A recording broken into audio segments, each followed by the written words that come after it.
Bili ako ng ganito, matamis itong prutas. Hindi ko alam kung anong klase ng prutas ito. Hindi ko pa nakita sa Pilipinas. Hindi ko alam kung ano ang presyo. Ito ang presyo o presyo dun sa baba. Ayan. Ito naman pears. Ito ang aking binili. Ayan. Ayan. Ako bumibili ng aking prutas. Ayan. Ano bang, meron bang ganito sa Pilipinas? Ano bang pangalan nito sa Pilipinas? Nung nasa Pilipinas ako, wala akong nakitang ganitong ng ganitong klase ng prutas. Hindi ko alam kung meron, kaya lang di ko siya nakita. Ano kaya ang pangalan nito sa Pilipinas? Ito lang ang aking dinner. Di ko alam kung ano pangalan yan sa Pilipinas. Di ko rin alam kung meron ganyan sa Pilipinas na prutas.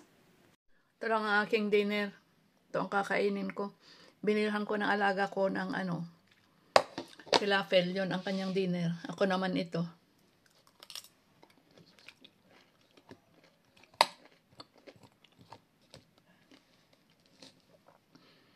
Di ko alam kung tataas ang aking sugar dito. Siyempre tataas kasi matamis siya.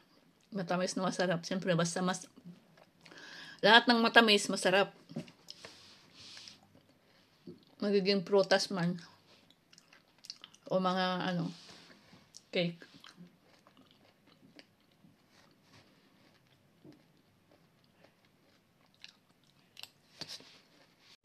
Pupunta din ako bibili ng falafel.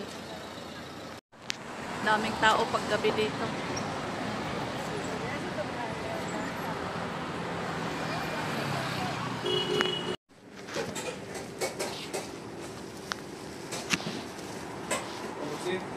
Ken, kamuksit mo da.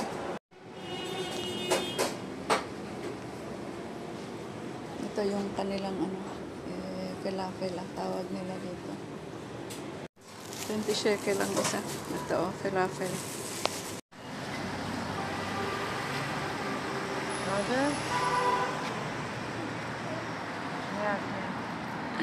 Turn around ako dito. Pumasok ako sa jewelry shop na to.